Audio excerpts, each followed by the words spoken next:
Olá, oitavo ano, espero que todos estejam bem.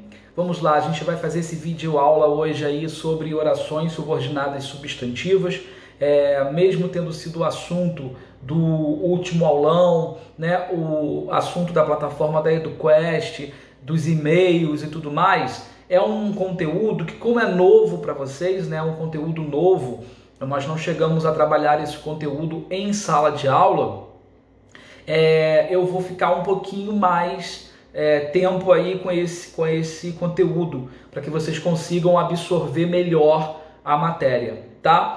Não é uma matéria fácil, mas também não é um bicho de 7 cabeças. Dá pra gente estudar, dá pra gente aprender aos pouquinhos, e aí vocês vão tirando as dúvidas. Então, muito importante que continuem enviando as dúvidas de vocês por e-mail, né? Durante os aulões, que continuem tirando as dúvidas, não guardem as dúvidas com vocês, ok? O e-mail, ele é 24 horas. Você pode mandar o teu e-mail a hora que você quiser. Lembrando que o professor, ele só vai responder o teu e-mail no dia da aula dele com você. Mas isso não te impede que você me envie o teu e-mail à noite ou num fim de semana, no horário que você esteja aí mais tranquilo para poder tirar a sua dúvida, tá bom? Então não guardem as dúvidas, não guardem as dúvidas. Coloque isso para fora, libera essa dúvida aí para que o professor possa ajudar você, tá bom? A gente vai falar agora sobre as orações subordinadas e substantivas, a gente já falou, eu vou reforçar o conteúdo através dessa videoaula. Lembrando, nós temos aí período composto por coordenação e um período composto por subordinação.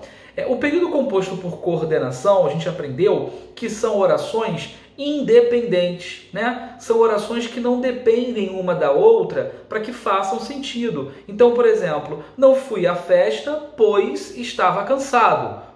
Não fui à festa, pois estava cansado. Nós temos aí duas orações. Não fui à festa, estava cansado. Lembrando que a gente conta a quantidade de orações pela quantidade de verbos. Então, só não posso confundir verbo com locução adverbial. Então, nessa frase aí, não fui à festa, estava cansado, reparem que essas duas orações, elas são soltas. Elas não precisam uma da outra para que façam sentido. A gente já consegue entender claramente as duas livremente, né? Esse pois, que está ligando uma oração à outra, é uma conjunção coordenativa, né? Aí nós vamos classificar ela como uma oração coordenada sindética explicativa. Vamos relembrar o que é sindética? Oração coordenada sindética é uma oração que tem a conjunção ali presente. A conjunção está escrita ali, a gente consegue enxergar esse pois, está escrito ali. E a assindética é quando a gente não tem visivelmente a conjunção ligando essas duas orações. Por exemplo, não fui à festa, vírgula, estava cansado. Reparem que eu separei as orações por uma vírgula e não por uma conjunção. Quando não tem conjunção escrita, a gente chama de oração coordenada assindética. Quando tem a conjunção lá escrita, a gente classifica como oração coordenada sindética, ok? Bem, esse período composto por coordenação, eu não sei se vocês lembram, nós temos 5 possíveis classificações: aditivas, alternativas, conclusivas, explicativas e adversativas. São 5 classificações. Nas orações subordinadas, nas orações subordinadas, nós temos 3 classificações. Elas podem ser substantivas, adjetivas e adverbiais, tá? A gente vai falar um pouquinho hoje sobre as orações subordinadas substantivas, ok?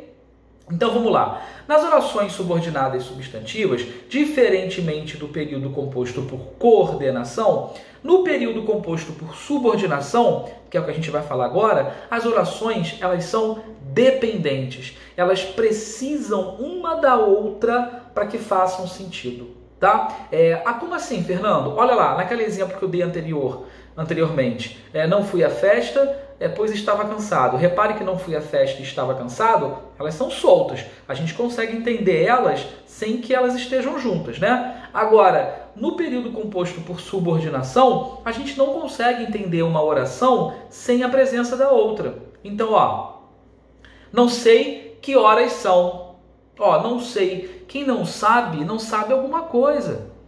Horas são. Como é que fica uma oração solta. Então, para eu entender tudo, para eu entender a estrutura toda, eu preciso ter essas duas orações. Não sei e que horas são. Elas precisam estar juntas ali. Por isso que o período é chamado de subordinação. A palavra subordinação vem da relação de dependência que uma oração vai exercer sobre a outra, tá? Nós temos 6 classificações das orações subordinadas substantivas. Elas podem ser subjetivas, objetivas direta, objetivas indireta, completiva nominal, predicativa e apositiva. Então são 6 classificações.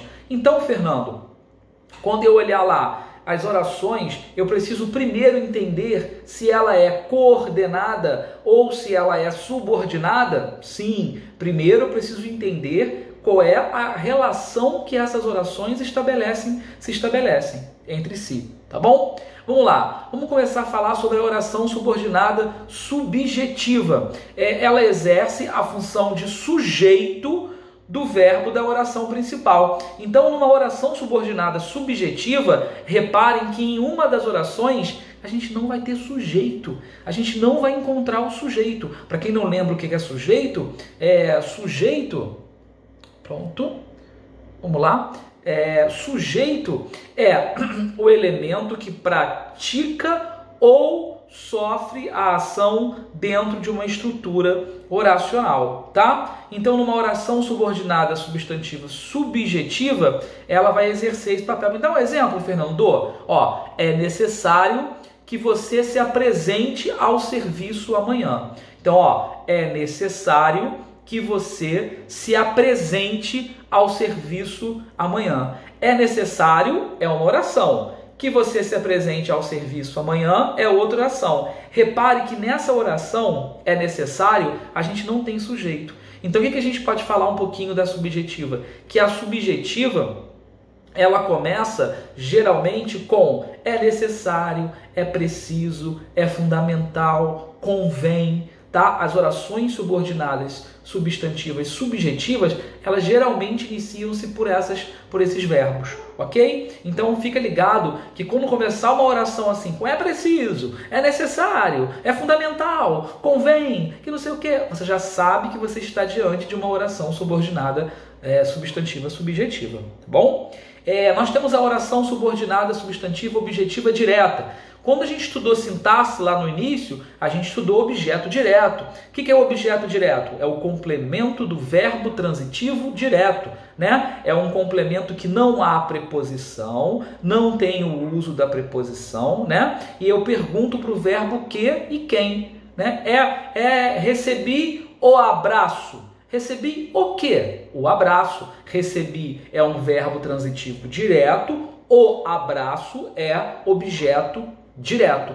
Na oração subordinada substantiva objetiva direta, uma oração vai exercer sobre a outra uma relação sintática de objeto direto. É por isso que a gente chama de objetiva direta. Olha o exemplo. Quero que você seja meu marido. Quero que você seja meu marido. Quero o quê? Que você seja meu marido. A gente tem quero, oração principal, e a gente tem que você seja meu marido, a segunda oração. Então essas duas orações aí, elas necessitam de uma relação de dependência, tá? A pergunta que eu faço de uma oração para outra é, quero o quê? E assim eu complemento a oração, tá? Na oração subordinada substantiva objetiva indireta, ela tem lá o papel de objeto indireto. Lembra no objeto indireto, que é o complemento do verbo transitivo indireto, quando tem o uso da preposição, né? Recebi do aluno um abraço. Recebi de quem? Olha esse de aí. Esse de é uma preposição. E reparem que logo após o verbo recebi do aluno, ó, recebi de quem? Do aluno. Logo após o verbo tem a preposição, tá? Então é um complemento verbal, é um complemento do verbo. A oração subordinada, substantiva, objetiva, indireta, ela vai estabelecer uma relação de dependência entre as orações através de uma preposição. Olha lá. Ó, a professora insistiu muito em que os alunos tivessem aulas de recuperação. Ó, a professora insistiu muito em que os alunos tivessem aulas de recuperação. Olha esse em aí. Esse em é uma preposição. Então, a professora insistiu em quê? Muito em que os alunos tivessem aulas de recuperação, tá? Então, uma oração estabeleceu com a outra uma relação de dependência através do uso da preposição em. Ah, Fernando, então logo após o verbo, se eu encontrar uma preposição, eu estou diante de uma função de objeto indireto? Sim. Logo após o verbo, se eu encontro uma preposição, eu estou diante de uma função sintática objetiva e indireta. E é essa relação que é estabelecida entre uma objetiva e indireta, tá? Nós temos a predicativa, o nome já diz, oração subordinada substantiva predicativa, está ligada a predicativo do sujeito. Para quem não lembra, predicativo do sujeito é aquela função que indica ao sujeito um estado, né? Nós temos o verbo de ligação, geralmente separando o sujeito deste predicativo do sujeito, mas o predicativo do sujeito ele também pode atuar sem o verbo de ligação, mas esse é um estudo mais para frente. Olha o exemplo.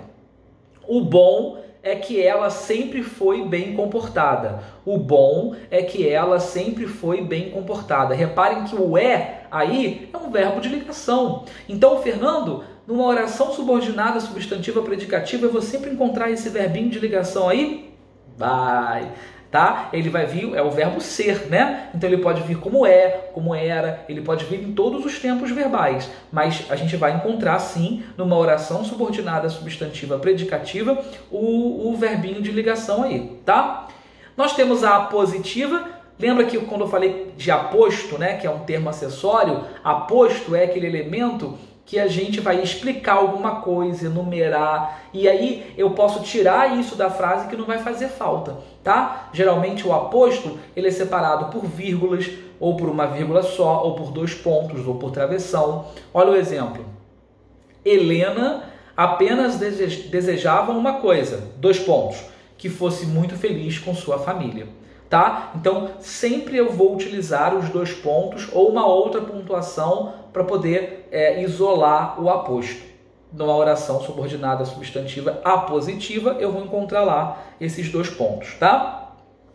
E completiva nominal, a completiva nominal, ela é a oração que vai complementar um nome. É quando a gente fala alguma coisa e a gente tem a necessidade do complemento através do nome. Por exemplo, eu tenho fé. Quem tem fé em alguma coisa, de alguém, né? A gente sempre complementa essa fé com alguma coisa. O complemento que vem a partir deste nome, a gente chama de complemento nominal. Ah, então eu posso me confundir com o objeto indireto? Pode. Porque o objeto indireto, assim como a completiva nominal, elas usam a preposição, né? Elas exigem o uso da preposição. Então você pode confundir a objetiva indireta com a completiva nominal. Qual vai ser a diferença? Na objetiva indireta, complemento do verbo. Na completiva nominal, complemento do nome, tá? Olha aí o exemplo. Todos temos esperança de que a humanidade pare de destruir o planeta. Na verdade, né? A gente está sonhando, esperando que a humanidade aí acorde, né? Vamos lá. Todos temos esperança de que, quem tem esperança de alguma coisa. Reparem que após o nome esperança, eu tenho aí um complemento, o complemento do nome. Por isso que a gente chama de completiva nominal. tá legal? Fica tranquilo, a gente ainda vai fazer alguns exercícios relacionados às orações, eu vou passar outros vídeos, tem um aulão, tem um monte de possibilidades para você aprender o conteúdo, tá? Eu só quis colocar hoje esse vídeo, reforçar esse conteúdo para que você não passe em branco em relação ao conteúdo. E pode mandar sua dúvida por e-mail, tá bom? Um abraço.